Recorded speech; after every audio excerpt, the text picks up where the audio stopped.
Hello. You are listening to the Carroll Connection with your host, Jared Carroll.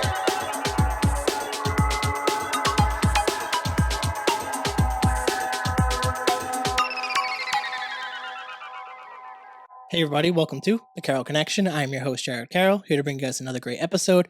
I did want to take a chance to shout out my last episode 180 with Mark Furtado. It was his third appearance on the podcast. He is the creator of the Artisan brand, as well as co-creator of the Pink Scallop, which is kind of like a scent-oriented business, and the Artisan being a clothing business. And on that episode, we kind of talked about him creating the Pink Scallop and talking about rebranding the Artisan, actually. So it's kind of some breaking news. It was a really great episode, as well as teasing our collab merch for the month of May, which is Mental Health Awareness Month.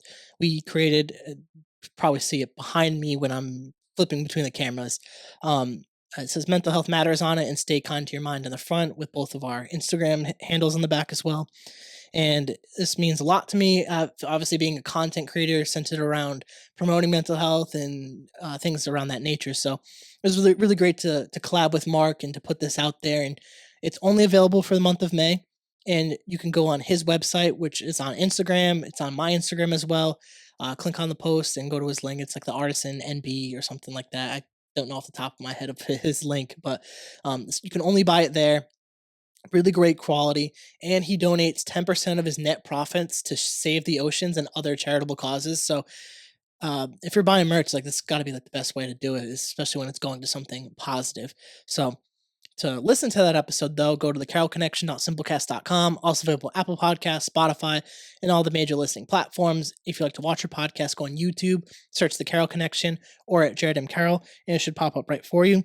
And if you want to be a guest or return as a guest, hit me up on Instagram at Jared M. Carroll or at the Carroll Connection, and we'll set that up. So that brings me to today's episode 181 with Jesse Neptune. How's it going, brother? Shout out to you for coming on the podcast, and obviously want to give a quick shout out to Low Gravity, because that's a little bit of somewhat of the connection here is Sure. seeing you on their podcast. I've been on their podcast, and now that we were able to set this up, and I'm happy we had a great pre-interview and a pre-show, almost kind of just getting to know each other, and I think it's going to be a really great conversation diving into all the stuff that you do. So how I like to open is just a little quick, like who you are and what you're doing currently. All right, so my name's Jesse Neptune. I'm artist / rapper from East Providence. I've been kind of doing it since I was around like 7th grade. I started writing songs, and right now, doing the same thing I've always done: make music, be who I am, go to school, work, all that.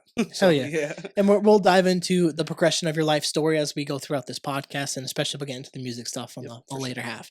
So how I like to start the podcast, like I was talking about, is I like to dive into family dynamic. Okay. And for any new listeners, I always like to kind of give my little motivational cliche about why I do it. And it's, when you're thinking about building a house, I always say that the foundation is the most important piece. And for talking about your life story, it's our family. For whether it's the good, bad, or the ugly, it's our family is creating that foundation for us and building that house on top of that. Mhm. So I always like to learn a little bit about people's family as much as you're willing to share, because I think it helps drive this conversation to where it's going to go, and it gives a little bit of piece of you and stuff that someone might not ask you on a day-to-day basis or any other podcast. So whatever you're comfortable with, I'll allow you to kind of take the floor with family dynamic. Okay, sure. So my mother's Portuguese, my dad is Italian, and great food all around. But yeah, my mom's from, I believe, she's from the island of San Miguel, Hapej, and my grandparents were from over there. They got married over there. My mom is one of 5 kids, so yeah, and all brothers. So she was the only girl, and so yeah, she's tough as they get, and she instilled that in me as well. My dad, he's from Pawtucket, and he was raised by my grandmother Angela, God rest her soul.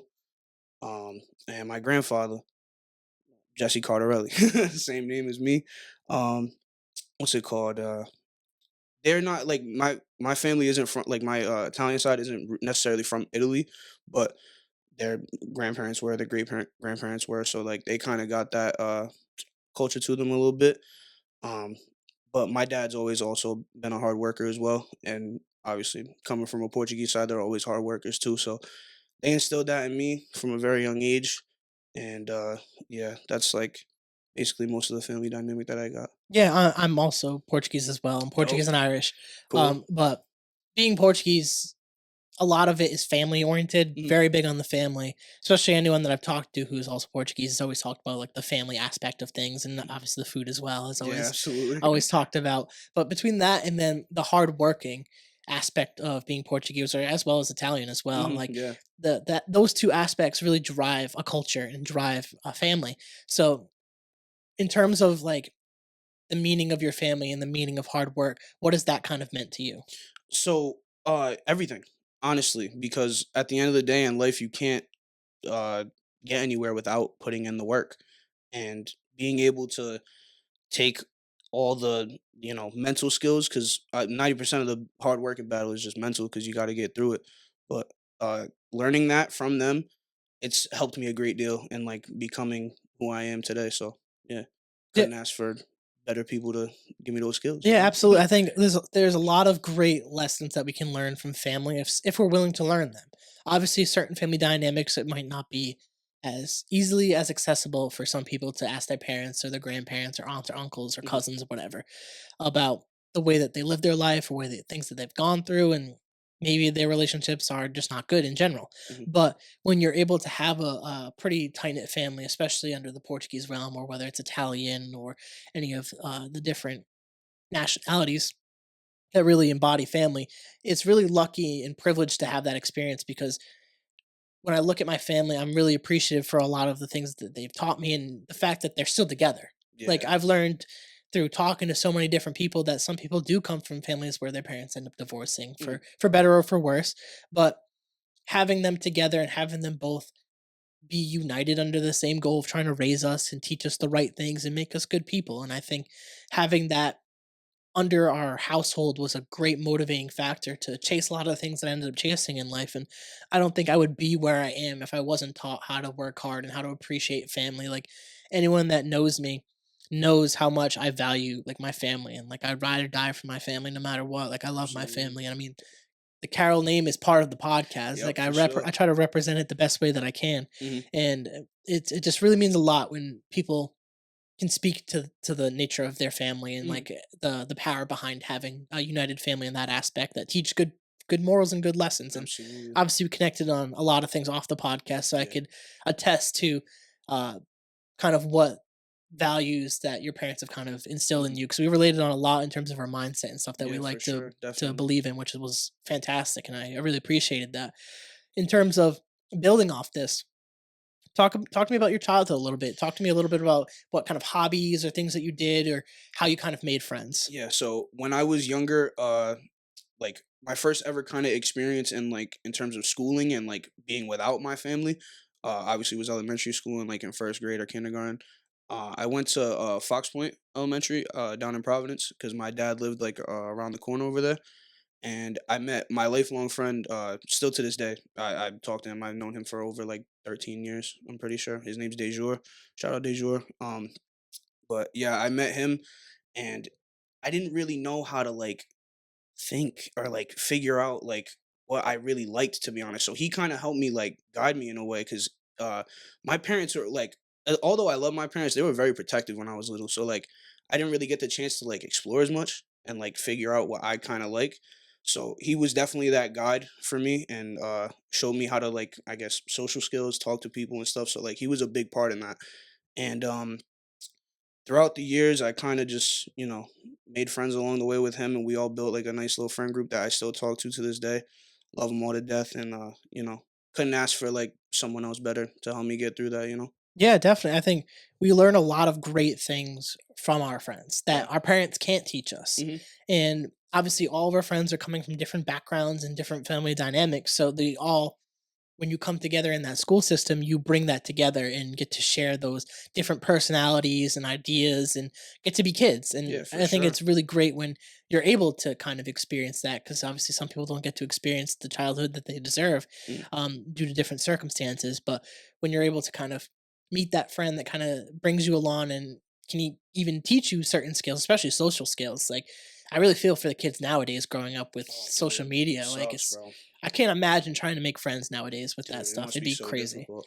Yeah, it's just not as ideal as when we were kind of growing up and Mhm, like technology was there, like the internet was there, like phones were there, but it wasn't like it is today where it's just so in your face and you're going to be almost disconnected if you don't have a cell phone or internet access or social media in general. It's just mhm. crazy to think about that difference in terms of maybe hobbies or activities or sports that you did with friends. Like what kind of things did you guys do together to really maybe build the camaraderie or build those social skills? Yeah, so from when I was younger, I've been always like big on basketball, and I played since I was little because of my friend Deja. He still plays to this day too. So like, basketball was a big thing for us. Another big thing was video games too. That was kind of I could say I kind of came up in the golden age of video games, like when COD first came out and like all that other stuff. So like, I'm very appreciative of that, and we'd spent a lot of hours bonding on video games too. So What video games specifically? I used to play 2K a lot,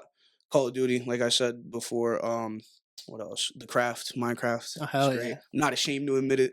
It's a great game. You know what I mean? So I had a few yeah. summers grinding some Oh, Minecraft, building absolutely. villages and stuff, man. Nice Before it's survival so game. different now. They go, it's crazy now what Dude, they do. yeah, they added a lot of new stuff in there. I haven't like really got the time to play it Yeah, recently, but it's when I was a more. kid, Yeah, yeah. it's so different. I mean, I'm to this day. I mean, I was even earlier today. I was still playing 2K. Like I'm still Yeah, grinding my absolutely. 2K I still play. be on 2K for Yeah, sure. just won my second championship. Like, Oh I'm trying to shit. go for the three-peat now. Like, I mean, games like that, or like I missed the MW2 era. Like, I played Mm, a little bit of it, but I was late to buying an Xbox. My parents yeah. didn't want to get us one for a little bit, Mm, and I mean, it was expensive back then too. yeah. Like, but I got one. MW2 was kind of phasing out, but I was part of like the Black Ops eras and Mm, stuff like that, and the zombies, and yeah, yeah. I was still part of that, and I enjoyed that. And I'm lucky, and I'm glad that I was able to experience that because I remember so many late nights just playing with my cousin or my friends, just like grinding out to prestiges or Those are like the best grinding out. times, dude. Yeah, it's like, or even like before when you'd actually have like sleepovers and like what you could do split screen Yeah, the split screens. Yep. zombies and shit Yeah. like that. Dude, it was people want to well hate on video games like a lot. I Dude. think the culture has changed a lot with that Mhm. because obviously you can monetize it and make money and careers Yeah. off it. But back then, people were so negative on video games. It was Absolutely. crazy. And to be honest, like people took it for granted how like it kept a lot of kids out of trouble. Like for sure, it kept all the kids in the house except like instead of going out on the street and doing something that they're not supposed to do.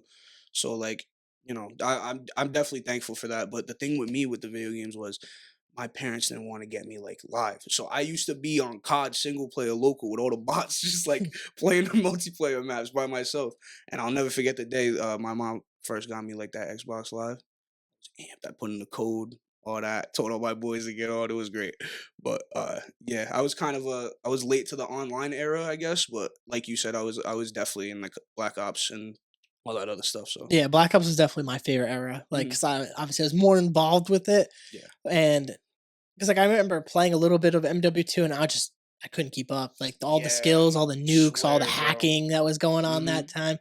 Man, I even think back the because like I have PlayStation now, but um the 360 days when people talk about the red rings of death and all that Yeah, stuff. I was dude. so terrified of getting that shit. I'd get like a Swear. couple of them. I'm like, oh my god, my thing's gonna break. Like Hmm.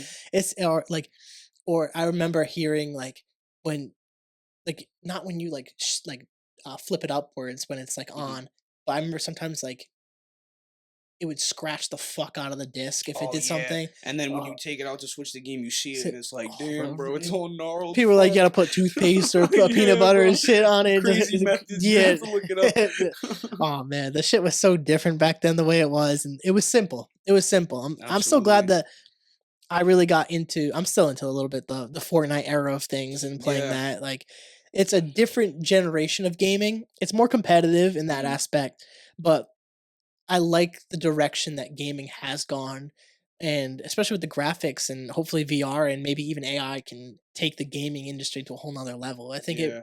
it allows for a lot of creativity to happen, and I think that's good for children. People will hate on video games and the negative things like GTA. I remember it was a big thing back in the day. Oh People were so yeah. negative about Hmm. the mature content, but like if you look at now, like the role playing and all this stuff, like and people might say it's corny and stuff, but like the fact that they're willing to create all these different like things about it, it takes some creative like aspects to Nah, it. And yeah. like it might not amount to a lot of things for some people, but Mm. like some people can get really big off this. And Nah, absolutely. I'm not the one to hate on other people's like content ideas. I Mm. think it's should be more embraced to do that. That's why I kind of do Try new this. things. Yeah, Everything was new when it started, so why not? yeah, it's just being willing to try it and leap into that.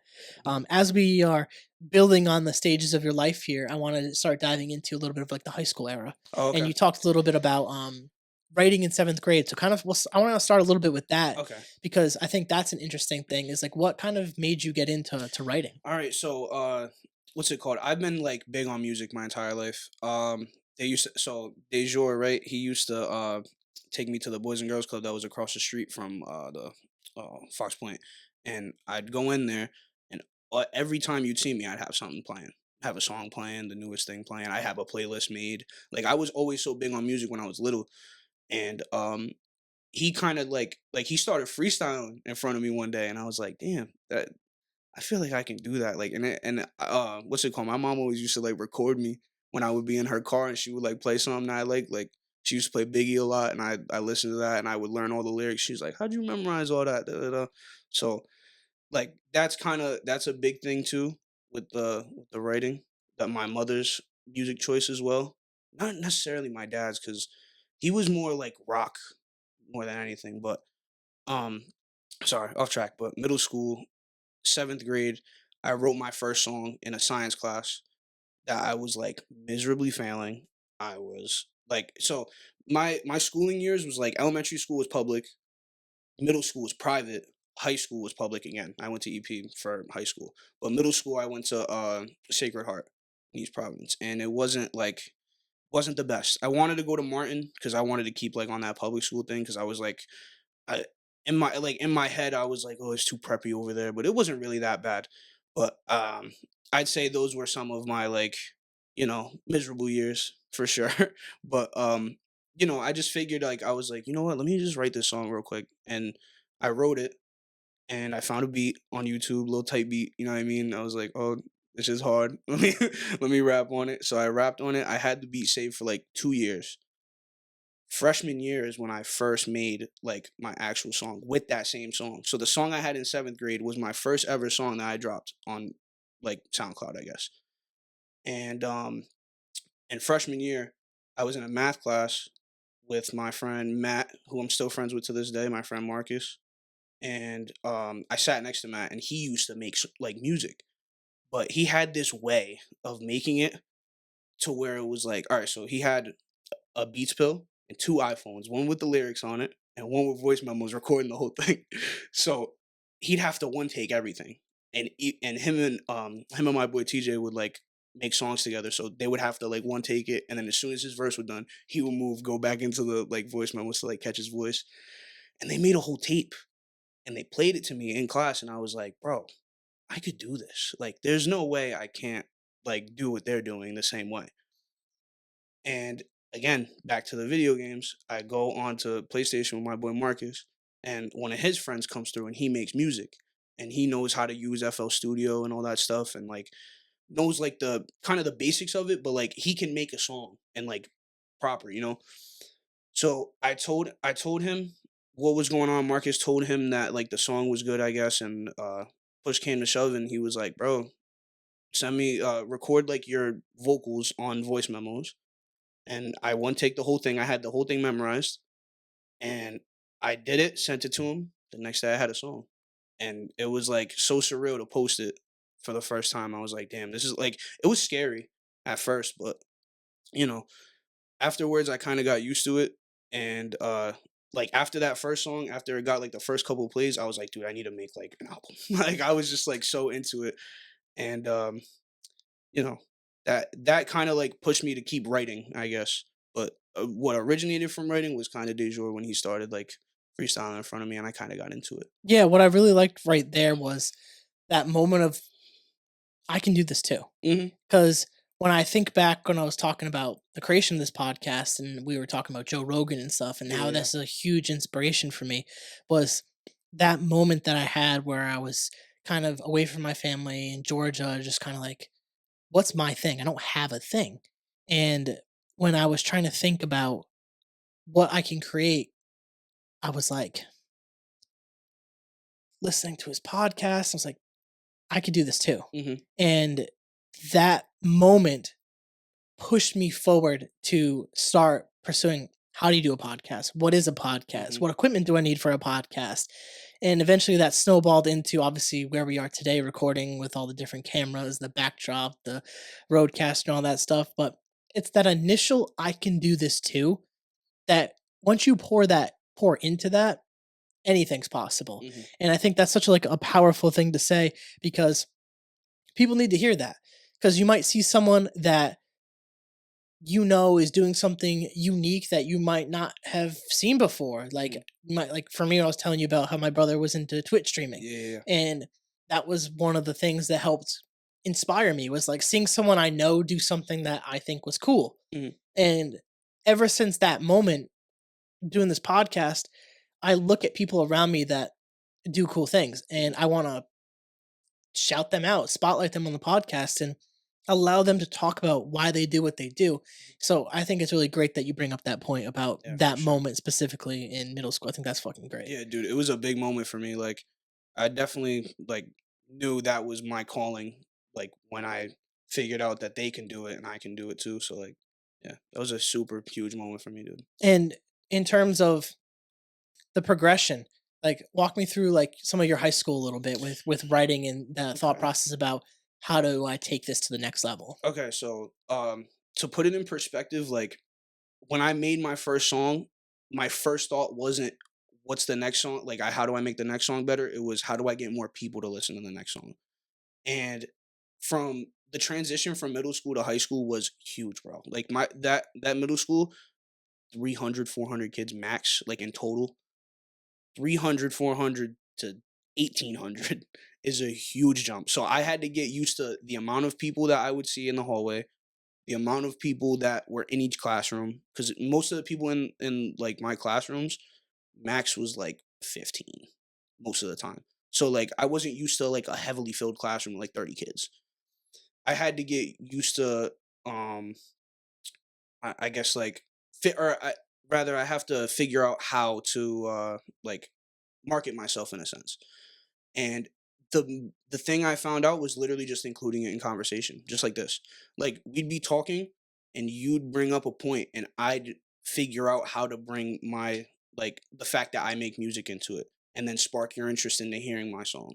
So like there's a method uh to like using word of mouth, but that's kind of how I did it. So freshman year was a little rough cuz I didn't really know everybody and I went to Providence before and then I went to East Providence, but it was a very tiny school, so no one really went there. And with East Providence, it's either you came from Riverside or came from Martin. So I didn't really come from either. So I had to figure out my friend group, do all that, like start from square one. Whereas to everybody else kind of had their friends and like we're in their comfort zone. Excuse me. I figured out you know, like how to talk to people again, I guess. But to include that I like to tell them to listen to my songs basically. So sophomore year it kind of progressed, it picked up. Well, actually no, I'm lying. Sophomore year was COVID year, but it did progress and pick up because of social media. So I tried to use social media as much as I could to like get my music out there and little by little people started realizing that I made music and like word got out, I guess. The best thing that could have happened to me was coming back from COVID. The best thing because now I was in person. Now I can go back to my old method where it's like, and I got better at it. Now I can just tell people that I make music, and people started hearing it, people started liking it, people started realizing it was good, and obviously I got better equipment as time went on and all that other stuff. So it was just like it. Every year was like visually like you could see the progression and it was a struggle at first, but then I started getting comfortable, and by senior year, I was like most of the people in the school who knew who I was and what I did. Yeah, how did you feel and learn how to get comfortable? Because like that's a tough thing, especially in high school. I don't know if I would have had the confidence to start a podcast and do a Mhm. podcast in high school. Obviously, music and podcasting can be different, Yeah, yeah. but to start something in terms of whether it's just any type of content, like how do you get comfortable, especially with promoting it like word of mouth wise? Yeah, Like yeah, yeah. how was that for you? So, to be honest, like, obviously, there was a fear there, and, like, I wasn't very comfortable with talking to people about what I do in general, but it's literally just, like, shaking it and, like, trial and error, and, like, you have to start somewhere. Like, you have to start with someone. Yeah, and I sometimes I even practice on my friends to see if they would like be interested. But you know, I guess it's like, and also each person is different, so it's tough to like navigate how the conversation will go in terms of like, Oh, don't I know yeah, dude, you it? know more than anybody. Um, but yeah, like with that stuff, you just kind of have to like shake the fear of it, of talking about. It. Just own it, like own what you got, and that's kind of what I learned early on. Thank God, not late. 100%. That's like a great skill to learn, especially early on, is how to navigate conversations with Mhm, people. And this podcast has taught me that better than anything in my life absolutely, because I've been able to sit down with so many different people. This is episode 181. So I've yeah, been dude. doing this for a long time and talked to so many different walks of life who have so many different life stories.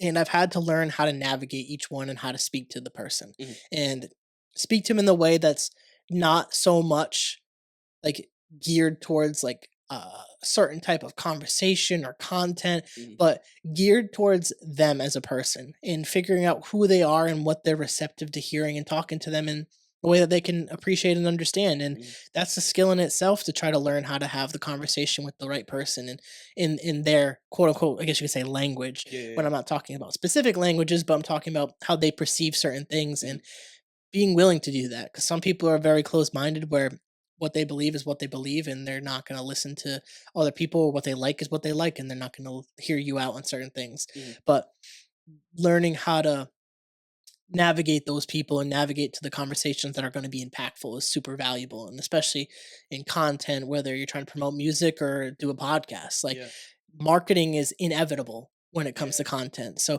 learning that skill at such a young age is like crazy because like I think back of my high school self and even doing anything to promote something I do is not even a thought. Like I Yeah. was a sport kid here and there. I like played football and that's all I cared about. And Mhm. even into my college experience, like I wouldn't have thought to Yeah, do yeah. that. But for you to be creative enough and willing enough to create your music and then promote it is pretty impressive. Appreciate that. So what about the social media aspect? Because obviously that's a real thing. So with that, it's kind of like, like with that, I kind of followed other people and like more like actually like more famous artists. Like I look at how uh like say Drake for example, how he would promote Drake. pause, how he would promote like his album, or how so and so will promote their song, their single, what they do like the week prior. Like there's a lot of things that go into like an actual release, because whether you do it right or not could affect how many sales you get, how many views you get, how many plays you get, how many interactions you get on your social media platform, whatever the case may be. Um, but with that, yeah, I kind of just looked at like what everyone else was looking at and taking little bits and pieces, not like exactly what it was, but like little bits and pieces to where I would be kind of looked at in that same sense. You know Yeah, what I mean? that's a smart way to do that because same way that I come back to, I always try to compare it to something I know, the podcast. I Hmm. looked at the way Joe Rogan did it, and then I started looking at the way other content creators do it, and even like local people like Low Gravity or the Ever Changing Vibe. That's one of my buddies' podcast, or Sponcast podcast, which is one of my other friends. Seeing the way that they do their podcasts, like taking notes from it, and it works even on the celebrity aspect. It's a great way to do it, especially successful people. Hmm. Is to see the way that they roll out their content, see the way they roll out their music, see the way they roll out their YouTube stuff, and take notes, see what can apply to your content and go with that because the more that you allow yourself to be a sponge, the better that you'll be able to roll out your stuff. Because if you're Absolutely. not willing to see how other people work, you're kind of closing the door on possibilities because they Hmm. might do something that you had no idea or no thoughts of doing. And but you saw them and you followed them and now you're like, oh, I could do that with my stuff. It makes so much sense. Yeah, inspiration comes with literally everything. Like anything you look at, anything you see, whether it's media, whether it's literally in front of your face, like on the street, it sparks from literally everything. And it shows in like almost all my projects. So like I've definitely taken that into account for sure because it's so important. Like you have to be able to be a sponge and intake information and use it to your best ability to make whatever you want to make. Yeah, such a good point. And Yeah. this is a sidebar conversation. We'll get back to the social media thing in a second, since you brought up the Drake thing, and you're obviously in the music Ooh, industry. don't Uh, ask me the question. I have to ask, and you don't have to go into too much detail, but Mhm. uh, initial thoughts of what's been going on. Um, Me personally, I don't speak on rap beef a lot because I'm here for the music. I'm here for the whatever they drop with it. But if I had the score to keep, I got Kendrick Yeah, for sure. as of right now. Yeah, for sure. But Drake with Family Matters, that was great. I think that's underrated as hell. Like That's one of the best songs to come out of the beef. 100%. And I'm huge Drake fan. I've been a Drake fan since like I remember listening to Over and fucking what was the fucking one that I used to love? It was with Lil Wayne was on it. It's not Got Money. Is it Got Money? I got money. Oh, I can't think of the name. It's gonna fucking bother me now. Yeah. But best I ever had was one of the first ones I ever heard. Oh yeah. And I remember hearing back in high school, and I just been vibing like I just like Drake. I just like the Yeah. music, the versatility. Who doesn't? And in terms of the beef, like I think a lot of Drake's stuff has been overlooked in terms of things. It's obviously hard to push back on a claim that I'm just gonna use the PDF file as say that Yeah. way. It's hard to come back from that Mhm. argument, especially when there's questionable stuff that he's done. There's no actual proof of anything at this point, Mhm. but it's hard to come back from a diss like that because Definitely. what do you like? The thing with that is, I believe it's just like I think it depends on how much the diss actually weighs. Like the PDF file thing outweighs everything else that Drake has said about Kendrick. Like even the like what he accused about with his wife. Like I don't know. I think being a PDF file is a lot worse than that. Yeah, it's So tough. it's rough. But until there's like solid proof, I'm not really like fully taking a side, but who I have winning right now in terms of song for song, I got Kendrick. Yeah, it's the public speaking, and it's definitely Kendrick. Not like us is a clear banger. Oh It's like my god. uh, I was playing it on the way here. as a fan of music, to have Family Matters and rap and not like us both be added to my playlist, like the audience is the winners in Dude, this. This there's is great not much you music. can ask for, bro. Like being a casual viewer, Yeah, not much you can ask like for. I think I'd it's love so Drake if he would fight back a little bit here. There's rumors that he's going to drop something again, but mhm. like it's tough. I It's don't know. tough. I don't think he is because the Heart Part 6 was kind of like he was playing defense on the PDF file claim and uh in the essence waving the white towel. Yeah, I believe because he was like I don't even want to do this no more, and it's like I don't know because I feel like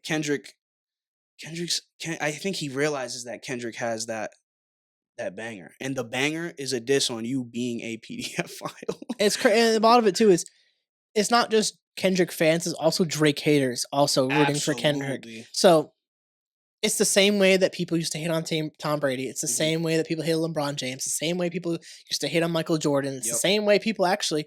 I was hearing people talk about the same way they used to hate on Michael Jackson. Like when you get to the top and you're at the top for that long, Yeah. you're gonna get a ton and of it's haters. like there's a thing with like there's a line you have to draw in terms of like the shit talk about Drake because you can't deny the success. Yeah, The numbers he pulls unreal, bro. Like I wouldn't even know what to do with all the money that dude got. yeah. And So it's you like got to think too. He is not only a rapper and pop star; he's also a celebrity. mhm, Kendrick is really just a rapper. Like he keeps a lot of his stuff private. so true. Like he doesn't post a lot of like Drake's easy to pull from and target, especially when you're on Mhm, that level. So like yeah. there Drake knew going into this, he's kind of like they're in the same stratosphere in terms of rap Mm, and the numbers that they pull. But he's punching down a little bit in that aspect where like absolutely. he knows he's risking a lot more than what Kendrick's risking. Mhm. Like Kendrick has a lot more to gain from the situation clearly by going, especially what I think it might be his only number one solo with Not Like Us ever. Is it? That's what I was I hearing didn't DJ know Academics that. talk about. I did not know. Yeah, Oh wow. he has number ones with features, Oh yeah, but obviously, solo, which is hard to do. Drake doesn't have many himself, absolutely. so it's like it's hard to do. But it's undeniable that song's a fucking Oh banger. my Like, god, bro. I think Drake's fatal misstep, and if this is true, we don't like. You can take it for was the leaking of the information, the Hmm. fake information, because when he dropped Family Matters, and then it got stomped on by Meet the Grams. If Meet the Grams is true, it might be one of the best disses of all time. Absolutely. If it's Yo. not true, which Kendrick has not made any other claims towards that daughter thing since that Mhm. dropped, makes me believe it's not real. Yeah, I don't Because think if it it is either. was real, he would continually Like force go feed. Yeah. beside with the PDF file stuff. You would just keep going with that. Yeah. And the fact that he hasn't gone at that I think makes it's me think it might be a little bit fake. Whether Drake fed it to him or not, I don't know. But Mhm. it seems like someone gave him that because it was preloaded. yeah, Like, for sure. you don't just drop Meet the Grams right after Family Bro, it Matters. was minutes. Yeah, Dude, yo, I'll never forget. I was in like I was on FaceTime with my friend when that like whole thing happened.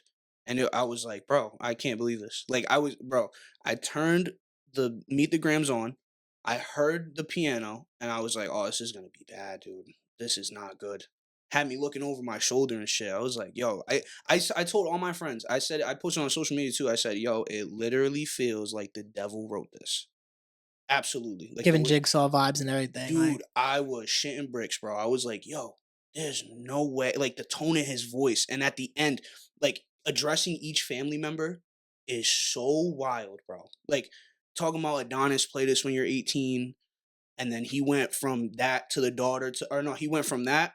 He went from Adonis to the mom to the dad to the daughter, then Drake. And like the way he did it, the way he like not even just enunciated everything, like but like the way he was flowing on that, and it was literally just like the piano. It wasn't like a complex beat. Just hearing it, bro, it was like unsettling yeah, to say the least. it's crazy. Like that, because like that stomped out. Like Family Matters was supposed to be like the nuke that he had. That was, Absolutely. and it would have been. It would have been if that nothing else drops. He might have. We don't know. Obviously, artists he might have had Not Like This in the chamber for a while. Like obviously, Mm. this beef is a long time coming. Yeah. Like he might have had like a rough raw version of that and has been able to tweak it. But you would have had to let Family Matters cook out there and cook and cook and cook. And if it actually got the right amount of publicity and Mhm. digestion, we would be probably talking about this beef in a different direction if Yo, Meet the Grams doesn't drop. and people aren't taking into account, like everyone listens to Family Matters as like a song more than anything, like more than a diss. And if you really listen to what he's saying, bro, those are some jabs. Yeah, Like he was he jabbing. got some punches in there for sure. Like the Dave Free thing, that's a bro. That's Still a, unanswered. still unanswered. It's crazy. And then the Heart Part 6, the cover was the heart under the like the post of the babies and stuff, bro. Wild. Diabolical. It's Wild. as a music fan, and I've been trying to say this to people, like we have not seen especially a rap beef like this ever with the Ever, amount bro. of music dropped in this period of time. Mhm. And people say Biggie and Pac, all that, bro. They did not have the resources to drop tracks whenever they wanted to. Streaming made that possible. Like with the records back then, bro, you'd have to wait like a long time, and that would build up turmoil more than anything. So it's like, bro, I think the fact that like the new age of music to an extent plays a big part in this is like also plays a big part in the fact that it's the best rap beef ever. Yeah, 100. Ever, And bro. it's just crazy. Like this is a huge cultural moment in music, Dude. and like to just say like kind of like laugh at it or diss it and say who cares. It's like if you're a fan of music, especially rap, this is like one of the biggest things that's happened in years, like if Absolutely, ever bro. possibly. Absolutely. So it's like that is a huge thing, and I'm super invested. I've been into it, Oh, yeah, like for sure. listening to different takes and hearing all the stuff. Like Mhm. especially like I saw yesterday the tweets all about Kendrick using tweets. Mhm. Stuff today came out that Drake was using tweets, and Yep. people were finding tweets that Drake could have possibly used. Mhm. Who knows if any of that's even true at this point? But like the fact that that much depth is being looked into all these different, I think it's cool. Like I think it's I think the way Kendrick like set like not necessarily says things, but like sets them up, like the 616 has so much meaning with like just those numbers in general. Like that's the date. Like there's a few dates that line up with it that like are significant in Drake's career, and like bro, like the way, like the in-depth things that he does and like the double entendres, he's like the king of those, bro. So it's like you have to really dissect it, and I think that's what makes his songs more like heavyweight in a sense. To whereas like if it, like when it was dropping, like I'm trying to think of the word, like how do you say it? I don't know if it's Sequentially, okay, yeah. kind of, I was yeah, gonna say like simultaneously, simultaneously, yeah, but sequentially, either yeah, or, yeah. whatever. But like while it was doing that, I think Kendrick, like it felt like Kendrick was throwing haymakers and Drake was throwing punches. Yeah. Like they felt more heavyweight than Drake's stuff. Drake is giving Celtics in this point where he plays down to the competition. He didn't take him seriously, and he got fucking punched in the mouth and For sure. looked shocked that someone punched him in the mouth. It's Yeah. like Kendrick's short, but he can hit it. He can hit, He can throw a man. motherfucker. As a short man, don't diss us like that. That's No crazy. Like, bullshit. but I just felt like it was especially as someone who makes music, I Mhm. thought it was a cool thing. And you brought up Drake, so I figured that was Oh a yeah, made part to get sense. into. For sure. Coming back to the conversation, we were talking a little bit of social media and stuff. Building off that, you talked about coming into a little bit your senior year. So talk me to walking through like after high school. Like what's your kind of plans after high school, and where does the music go from there as well? All right, so to be honest, I'm living like after high school. I'm 19 years old. I'm only like fresh out of senior year. I just finished my first year of college, so whoop de doo, that's great. I'm going back next year. As for what's next, I just continue to plan on making more projects more than anything. I said last year that my goal for this year was to just fulfill every idea that I had, because now in my at the stage in my life, like I feel like every idea I have is important, and I want that to be known. I want that to be created. I want that to be like discoverable more than anything. Like I want more people to the goal is to have more people, you know, come to my music with the more different projects and different approaches that I'm using with music. So like um what's it called? With that stuff, I don't know. Like I wish I could tell you what was in the future. But to say the least, I think it's going to be very a lot of change that I'm willing to go through, and a lot of pressure that I'm willing to take. So Have you thought about the steps in terms of live performances at all? Have you done yeah, any live absolutely. performances? I had one live performance when I was 16 years old at like this Portuguese club that was like local. And to be honest, I had about like say like 40 people show up, which is like not bad for a 16-year-old kid like doing it on his own. I had my friend who DJ'd pulled up. He like set up all his equipment, so like he literally was like more than half the show besides like me going up and performing. But I have like little experience with it. Other than that first like actual performance of my music, I performed at the East Providence fashion show at the high school. I was the first performance, and they packed the entire like auditorium, so it was like 500 people, and I sang like one song and it was great. And after that, I kind of like I realized like, holy shit, that stage fright, bro. Your boy was like shaking. My leg was like going up and down, bro. It was bad, but I not, like the performance was great, but like the nerves was unreal. Um, so yeah, in terms of the next step with that, I've been in talks with shout out Riverside Hotel, my boy Paulie. He's been doing like open mics at the Riverside Tavern, and those have been going great. So we've been in talks for like a big show though. Like we want me as the like the main artist, and then two openers, one being my boy Vinny and then my boy Mo. So that's been an idea for years though. Like even since after the other one, it's just like finding a venue and uh finding a promoter, which is who I found now in Riverside Hotel, and another DJ and the lighting effects and all that other stuff. So like there's a lot of stuff that goes into it, but I'm like not rushing it in a sense, because I don't want to rush like something that I want to be perfect. You know what I mean? So like I'm taking it step by step, but I have a lot of confidence in that for sure. I can't wait till that comes to fruition. definitely. Yeah, and And I it mean will be soon. you're very young too, Mhm. so like there's a lot of growth that's gonna happen Yeah, with yeah, yeah. this. So like, have you been open to the possibility, you've been trying like different open mics, or whether it's Providence areas or Boston areas? Mhm. Obviously, some places might be like 21 plus if there's liquor and Yeah, stuff, yeah, but yeah. like then I don't know if that's an issue with Mhm. age and stuff getting into those places. But is that ever crossed your mind about trying to work through that stage fright on any of those yet? Um, yeah, absolutely. I've been told about like a couple things that where I've like kind of shied away from it because I knew I wasn't like necessarily ready yet. But yeah, I've definitely been looking into like new spots where I can go and like um because I don't want to go to a spot and like people see that I'm performing and they're like, "Oh, okay, this isn't like really the place for it." Because I have music that isn't necessarily for like an older audience to an extent because I'm like trying to make like more new stuff and like I don't know. I feel like the open mics over there it's kind of like a more older audience than like kind of where I'm at to an extent. So I'm trying to like jump over that hurdle as of right now. But other than that, I think I think I've been looking into all the other spots to go to and like maybe see where I can like feel comfortable enough to perform. Yeah, that makes a ton of sense to go through the appropriate channels and taking your time with it too, Mhm. knowing when you're actually ready for something, Yeah. because that's a huge skill within itself, Hmm. is knowing when it's time. Yeah. Because if you do things sometimes before you're ready,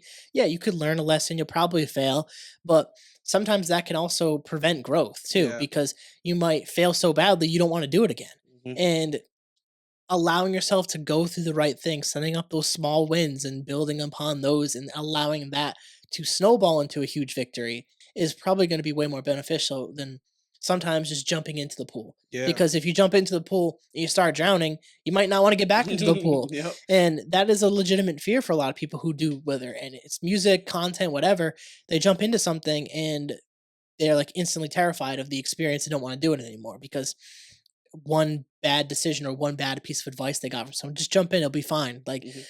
that doesn't work for everybody. And I don't think that Absolutely. should be a blanket piece of advice for anyone pursuing content or music or anything is just jump in. Like, no, I think you should do the appropriate research, take your time with the thing and start when you're ready, but make sure you do start. That is an important thing to just start. As we're kind of transitioning towards this back stuff, you have a new project. Absolutely. So I want you to kind of go into detail about the creation of this project, the meaning behind this project, and Mhm. kind of what it means to you as well. Yeah. So starting it with like the production wise, so I just came off of my I think it's my best piece of work. It's called My Whip Pink. Dropped it on October 13th, my birthday, and it did the most numbers I've ever done in my entire career. I think the first week I had 10,000 plays. First week on like the whole album in total. So I wanted to like kind of outdo myself in a sense, but also try something new. So this album started production in November of last year. Finished it around January. I'm now gonna drop it in June because I had another project that I had like 8 months ago that I had with my friend Mo that I mentioned earlier. So we dropped that. It did very well, and now I'm kind of in the stages of like promoting it and ready to drop it. And the drop date is gonna be on June 4th, my father's birthday. So kind of go hands in hand with it, and it's gonna be more lyrical. It's definitely out of my comfort zone and something that I wanted to keep in mind while making the project is not everybody's gonna like it, and that's completely fine. I'm so happy that not everybody is gonna like it because it's gonna be niche. It's gonna be very like it's very to each their own of a project. To be honest, like a lot of different people are gonna like it. Not necessarily. It's like it's not made for a certain audience. It's made for everyone, and if people can and I believe I outdid myself with the My Wood Pink. So I'm more than happy with how it turned out and I'm so excited for it to drop. It's 12 songs, like 2 to 3 minutes each song. It's gonna be great. I cannot wait. It's called A Moment in Music, by the way. Can't believe I said all that and didn't mention the title. I was gonna ask after because I was like waiting. I'm like listening. I'm like, did he say it? And I'm I just didn't like even say the stupid. title. Like I'm like, am I stupid? Like I was like, I'm gonna feel really dumb if I just ask him. He already said it. No, I absolutely. was about it crazy. I was like, but yeah, I think that's really exciting. Yeah. Is so in terms of dropping, you use all the platforms, correct? Yeah, yeah, Like, yeah. okay. I'm on everything.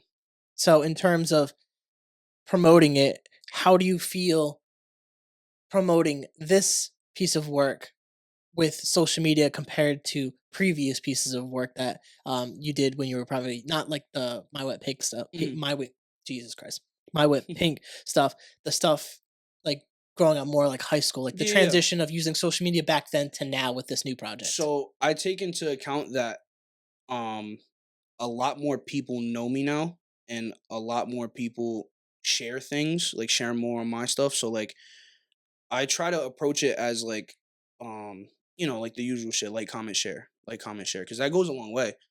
And what's it called? With that, it's not like completely different to an extent. Like I kind of like to keep it the same. Like you said, I like keeping that consistent because it's always worked, to be honest. But now with that, I kind of take into account that okay, like they don't want to hear like up and coming new no more. Like I'm up and coming, but like the people who are like always viewing my stuff and like always like that, I don't want to like oversaturate it all the time with like saying the same stuff. I try and switch it up every now and then. Like this drop, I'm being very more like not necessarily like secluded or like subtle with it, but I'm giving them what I want to give them.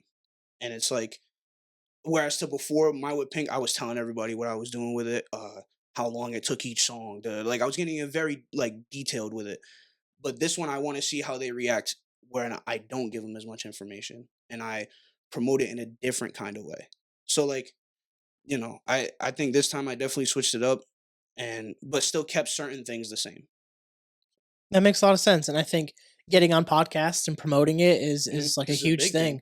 thing, and that's a part of, especially with music, is the part of the thing is whether any content creation is if you have a project that you're working on, you're doing, getting it out there and getting to the right resources to help promote it is super important Mhm, because this platform is allowing you to kind of talk about this in detail, what went behind the process of writing this and mhm, creating it, and the meaning behind it as well.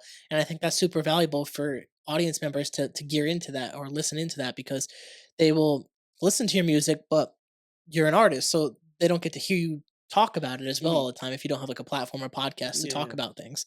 Because if you don't have that, then it's going to be different, and that's something you have to keep in mind with music and content is that struggle initially. Mhm. Looks like, what does that say right there? Says, camera off and on. Pretty sure. Let me put my glasses on. If you want to hit that switch for me, we're almost done Oh, anyways, okay, but yeah, I got you. that'd be clutch. Yeah, it's like a little switch on and off thing. If it doesn't turn on, it's fine. Cool, appreciate that. I don't know why. No, you don't have to. Okay. I'll do it for my thing. All right, that's fine. Thank you. Yeah, no problem. Live shooting, I'm keeping that in too. It Cool. doesn't even really Perfect. We're matter. good. But like I was looking at that, I was like, what the hell is that saying right there? I've I never didn't even seen that. notice. I didn't even because like it's on me, so I don't even care. Yeah, yeah. But it totally distracted me. It's just all black screen, and I'm Yeah. looking at you and I talking. got you. But It's all good. uh, back to this music with the way that you're promoting it and using social media, I think it's super important because not everyone knows how to do Hmm. this part of it because Absolutely. it can be easy to do the music part because you know how to do the music part. Hmm. Like you're an artist, Yeah. but getting behind the cameras and talking about why you do what you do, a little bit more challenging. Hmm. So I'm kind of interested to know a little bit with the music stuff.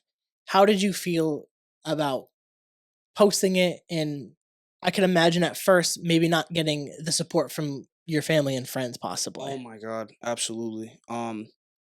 So I'm blessed to say that my father was very into it, like when I first started, because he was like, because before I wasn't really into anything. Like I didn't really have my thing, like how we talked about off cam. But my mother was not into it at all from the start. She was so against it. She wanted me to stop everything, and I don't think she realized how much it was helping me because I didn't really tell her how much I needed help to an extent. So like with that, I'm glad my dad like envisioned what I had envisioned as well. But my mom had to. It took her a little bit of time because she was like, you know how Portuguese moms are, dude. If they don't pay the bills, why are you even doing it? What's the point? So it took her a little while. I had to show her that I was very passionate about it, and I was not gonna give up. I there was no chance. Like you could tell me you can give me $200 million, bro, and I would not have given up back then. I was so hungry to do better for myself and give myself a name, like make my name worth something, and that like so to an extent, like her not believing in me, kind of helped me in a sense because it gave me the fire to like gain her trust and tell her like, Mom, I'm going to do this. This is what I want to do for the rest of my life. This is it. And it took her a little while, but she ended up coming back to it. As for like what I felt like first posting about it, I was scared shitless, just like everybody else. But with time, I realized like, and then again, like even like when they start, like I'm sure you looked at a lot of comments like when you started, but with me, like I knew that there was gonna be negative and positive, and I didn't necessarily shy away the negative because it could be criticism, like it could just be like, okay, you got to work on this, you got to work on this, and it would be like something that I'd actually have to work on. But once I started noticing that the positive outweighed the negative, I kind of like that weight kind of got off my shoulders in terms of like being nervous to drop anything. So You gotta let go of that negative fear, absolutely. because what like more or less people are gonna support you for the most part, Mhm. whether it's privately, public. I forget how I said this back in the day. It's kind of coming back to me right now, but sometimes people are going to support you publicly, sometimes people are going to support you privately, and Mhm. then sometimes people will support you silently, and all three are valid. And a lot of the times people are going to choose the silent or private. Mm. Like it's going to be very rare where people are publicly supporting you. Like most people don't reshare stuff, like it's just the way it is. Yeah. Like people are going to support the stuff that they're more into, whether it's the bigger brands or the bigger artists or the bigger that. Most people don't support the local stuff. Mhm. Like it's just part of the way it is. A lot of the support tends to come from strangers. Like, Yeah, absolutely. and it's fine. I've accepted that at this point. But starting out, that was a difficult thing to accept. Is like 100%. none of my friends are like into it. Like none Mhm. of my family is like super like rah rah about it. Mhm. Like they like the post, but they're not like Actively. actively about Yeah. it. Which it's not their job though either. Like at the same time, Absolutely. like especially when you're starting out, you have to be the one to move the needle. You have to That's the believe, point, bro. because if you don't, no one else is going to buy into the thing. Absolutely. And once you buy in, people start seeing it over time. Mhm. Like looking back on this podcast when I first started to where it is now, like I get way more respect from people for this platform now because I've put in so much time and so much effort and Absolutely. so many episodes out there. Mhm. Like you can't deny that I have a platform now. Like when I first started, yeah, like who's this? Like what is he doing a podcast for? Like what is he Mhm. going to talk about?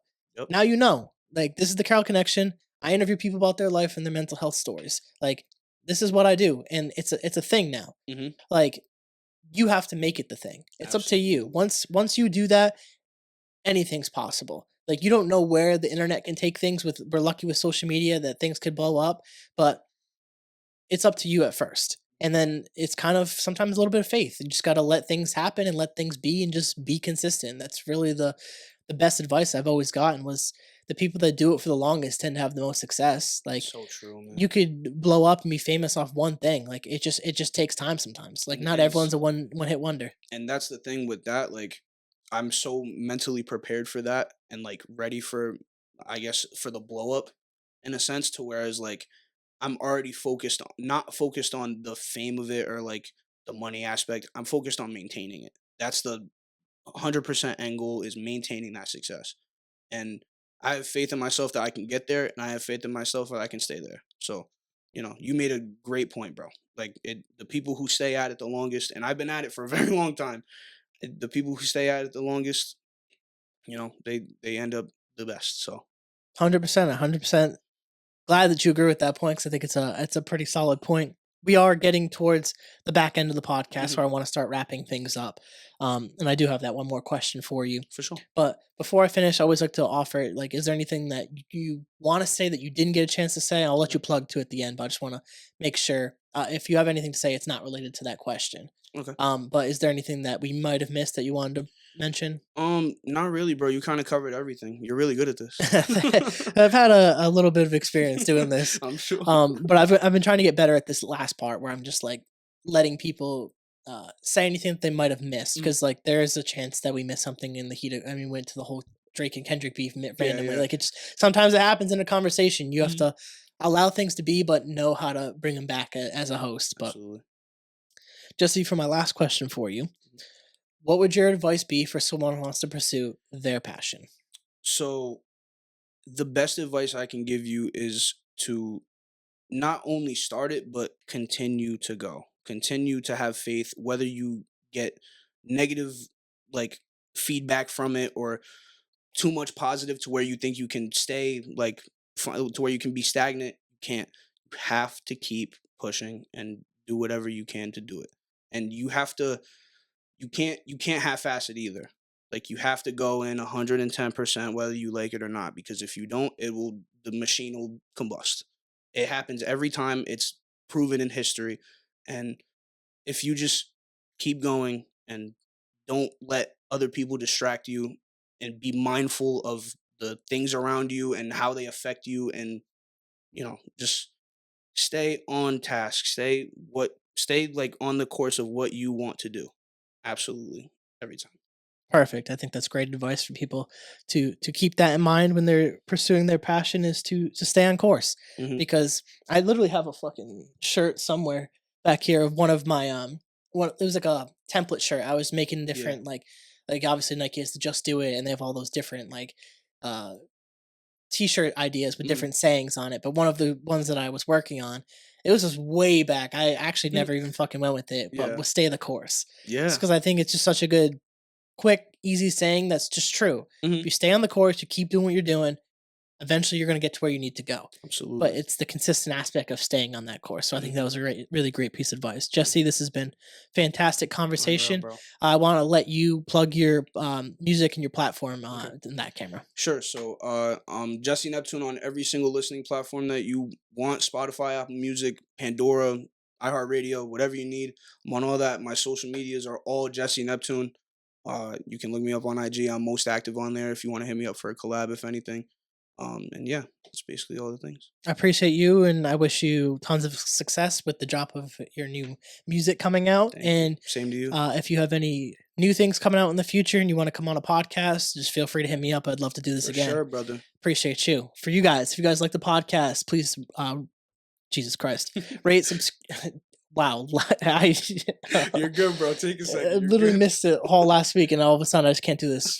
Like, share, subscribe, share with your friends, share with your family, share with your grandma. Check it out, the Carroll Connection.simplecast.com. Also available Apple Podcasts, Spotify, and all the major listening platforms. And if you want to watch the podcast, go on YouTube, search the Carroll Connection at Jared M. Carroll or at the Carroll Connection, and that'll be great. And if you want to be a guest or return as a guest, hit me up on Instagram at Jared M. Carroll or at the Carroll Connection. Carroll Connection, and we'll set that up. Wow, struggling through this got ending, through it, guys. dude. It's great. But until next time, guys, peace.